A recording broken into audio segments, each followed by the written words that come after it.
Here are several sonnets from a collection called Kiss Hello. Isness. Today is the tomorrow you worried about yesterday, but tomorrow is the sorrow that flowers aren't around, even the birds, even the air, the water, humankind. Or tomorrow is simply today in a cycle that never ends. We're all on coils, asleep, awake, eating, forgetting, around and ahead, or is it behind? I wish the coil was around and behind. Tomorrow becomes yesterday. That is the romantic in me. How gorgeous the dark ages. Now that seems defeatist, even if they were illuminated. And the music both in and out the church was bouncy. I guess I'd rather go forward, picking up the backward as I go. If I go any place with absence of power, money, only me, a family, a house, and gardens. Some friends, determined, where yesterday always becomes today. Today.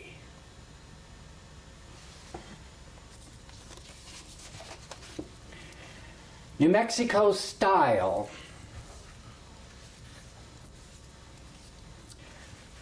O sky that is my bosom, flower that is my defect, how the southwest lifts me to enchantment, enchantment of moron over dolt, in rapture of the mesa catty corner across from McDonald's in Bernalillo. My high-flying boots straddle that bohemian cactus there, and its pleasure only a woman would know. My river goddess Alfa Romero speeds down the interstate. These stones are my inner tones, and nature marches on. Coyote is a woman. Woman is a muchacha grown up to senora. The sky is full of rainbows over the chilly harbor, where the Rio Grande meets the infinite turquoise drama. My grandmother showed me everything I know back in Brooklyn. Come to New Mexico, they'll love you there, and there are more of us there than the natives, and we populate and shit in style.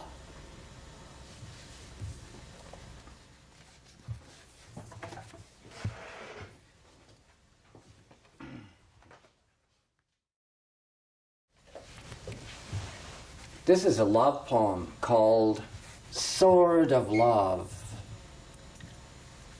I saw a sword maker on TV and working with beating 3 different kinds of metals into the sword and then tempering it in the water. So this kind of pulls on those images.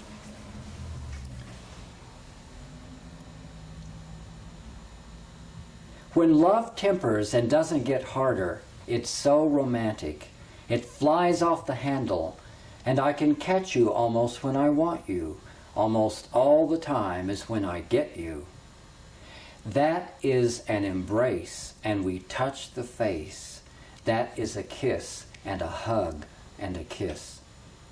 That is strongest love, that older and more easy as the time of day when everything is pleasing. That, my dear, is rare.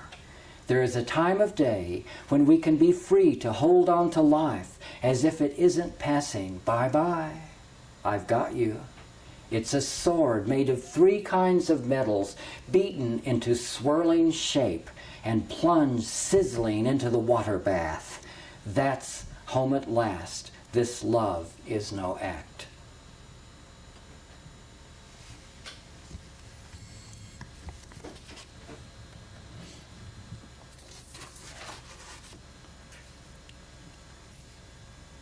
This is a sonnet about a hill, and I imagine these things happening to the hill, but in actuality they are occurring to this hill. So it's perhaps I exaggerate things in it, but in a way it's a little bit like raping the landscape for human need. Develop the hell out of that hill till there's nothing left but the rich staring at the rich, the greedy dripping on the greedy, the tasteful yards of swings and horses, poison lawns and subdued noises, screeching vistas. See, we made it, made it silently protruding as the poor stinking there below wallow in their garden filth. Their puny trailers and old-fashioned true adobe homes and new American cars are far from new age plunder of the old to fabricate the rich. Tear the hell out of nature just to get your vista there. Change everything around to serve the overpopulation plague. Get more made it part-time millionaires in to boost your self-esteem. Preen you with their easy, oh so white feeling, oh so similar to you, bounding up the ladder of your oily ego, preening narcissistically, oh so pathetically, power puking on your hill for all to see.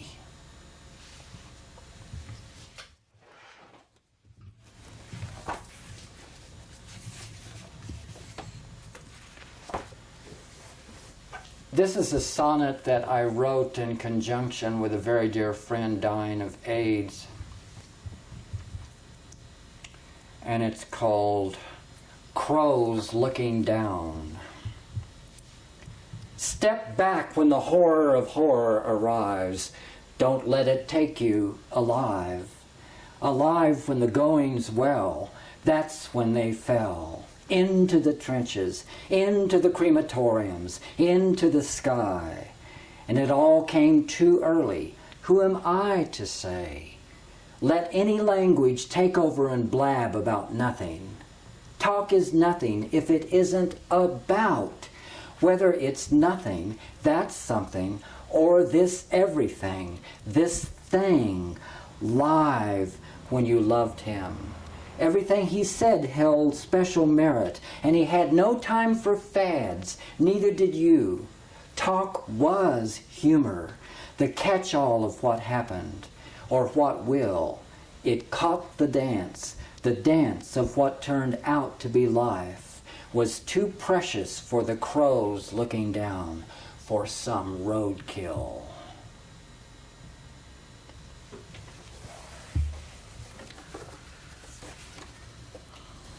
Oh, Las Fuentes. Let me do this Las Fuentes. About gardening and Placitas. This is a sonnet called Las Fuentes. It refers to where I live. There is, of course, the Las Fuentes Creek up above us, above Placitas, and coming down from the Sandias. Used to flow a lot more than it does now, but it's still stocked every summer. And it also refers to gardening. What happened to the gardens? We used to have one. We let it all go to weeds. We used to have a lot of stuff. Too much trouble. Too much time. It didn't fit the romantic picture, growing your own food. Too complicated. In short, too much work for too little reward. True, it tasted great, those tomatoes, etc., etc., etc., etc. But now is the time for all good people to come to the Band-Aid of their country, and that's the gross national product. Not spending so much time without a paycheck to show you your work was worth it. Not spending time with the plants, not the infinite worry over bugs and how to kill them, avoid them, prevent them, grow the plants into their glory. Not the peace of mind that comes from rewarding ground and living only where there's water and hope. These crops are our organic future.